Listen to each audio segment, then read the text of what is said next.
What is up, you guys? This is JP, and in today's video, we're gonna talk about perfect form.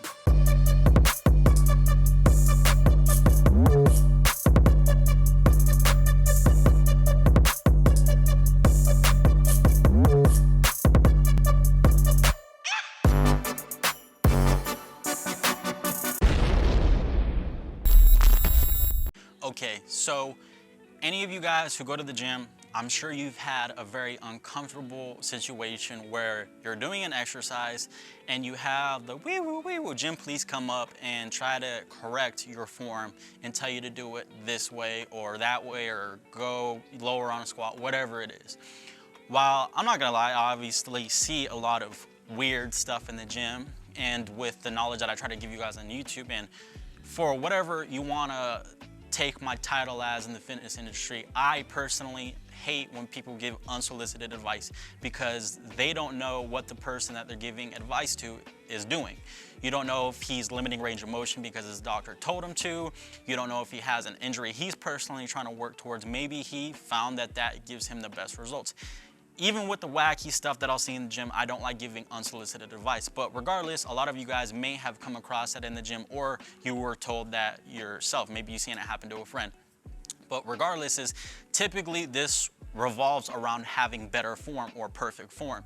And this video is kind of segued off a video that Jeff Nippard did, and I'm kind of, rerouting that and honing in on one specific point that he made, and that's talking about why perfect form or not moving, for example, throughout an exercise might not be the best way to do this specific exercise. And this all comes down to kind of one major key point of the human body, and that is throughout a range of motion, regardless of what exercise you're doing, us as humans, we do not produce the same amount of force throughout the entire range of motion for a given exercise. So let's just take the same example that Jeff Nippard used in his video. That would be a dumbbell bent over row. I believe he used this point in his dumbbell bent over row video. So his video wasn't exactly about this point, but I'm making it my video about this point to kind of realize that it applies to a bunch of different exercises. So let's just take the dumbbell bent over row. A lot of people who are overly strict on quote unquote perfect form and don't allow any bodily movement, may come up to you, or they may say, or maybe you've just been told this, or maybe you don't know yourself, don't move any of your body for the dumbbell bent over row. Keep it strict, don't have any, don't have any motion of the body to help you or assist you throughout the lift. It should just be movement of the arm, starting with, engagement of the lat for the dumbbell bent over row. But again, like I mentioned earlier, this kind of ignores the point is that we don't produce the same amount of force throughout the entire range of motion for a dumbbell bent over row or for any exercise. There are a lot of mechanistic reasons to why this happens. It could be the amount of cross bridges between myosin and actin. It could be because, for example, when a muscle is fully lengthened, you're getting that benefit from the ligaments and tendons and the stretch reflex. There are a lot of reasons why we don't produce the same amount of force throughout the entire range of motion, but regardless of the mechanistic reasons why, the point is we don't. So when you're at the bottom of the range of motion for a dumbbell bent over row or the end range of motion for any exercise, you're not going to produce the same amount of force there as you will at the midpoint range of motion, and you won't produce the same amount of force at the midpoint range of motion that as you would at the end point range of motion when the muscle's fully shortened. So throughout the entire range of motion, you're not going to produce the same amount of force. So that kind of begs the question of how much weight do you use? Do you pick a load that's dictated for the weakest point range of motion, or do you pick a load that's going to be dictated towards the strongest point range of motion? If you're using dumbbells or you're using barbells, these are not accommodating forms of resistance. Some machines have accommodating forms of resistance in the sense that as you go through the range of motion, the weight or load that you're using changes because you produce less force. So it's kind of adjusting how much weight you're using because, again, you're not as strong at every single part of the range of motion. So these are really advanced machines, but most of us aren't using machines that are like that. We're just picking one static weight and it's staying the same. So again, think of a range of motion. A funny analogy that I like using is you have 20 guys carrying a log. Like, I'm sure a lot of you guys have seen those Navy SEAL videos where they're carrying a giant log.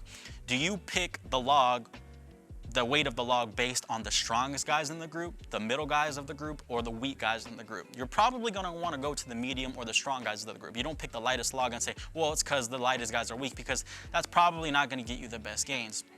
So when you're doing exercises like a dumbbell bent over row, especially at the beginning of the exercise, you might use a little bit of momentum to, to kind of get past that weak point range of motion so you can get to the stronger point ranges of motion for that exercise. So essentially, if I'm picking a load that's going to be catered towards the weakest point range of motion, which might be the start of the exercise or the beginning, then the rest of the range of motion, it's gonna be too easy for, the weight's gonna be too easy for the rest of it. So again, you might be robbing yourself of gains when you're picking those lighter loads. Whereas on the other side, like I just mentioned, if you pick a heavier load so that you might need to give yourself a little bit of assistance. Let's just say if you're super strict, you can't get it up all the way at the beginning.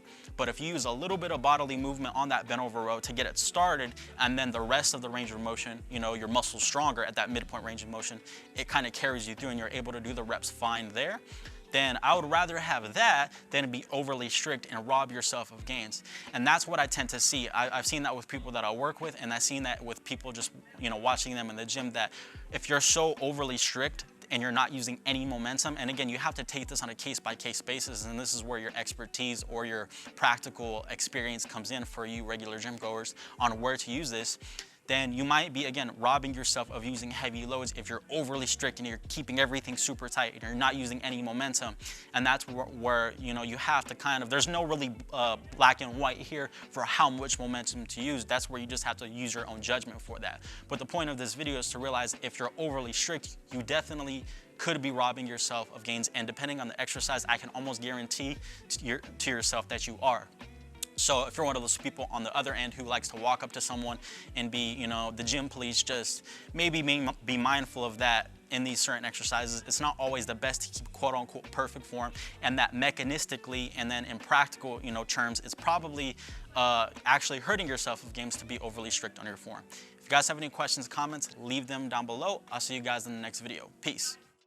If you guys like this video, subscribe to my channel and check out my other videos. For other fitness related content, go to my website.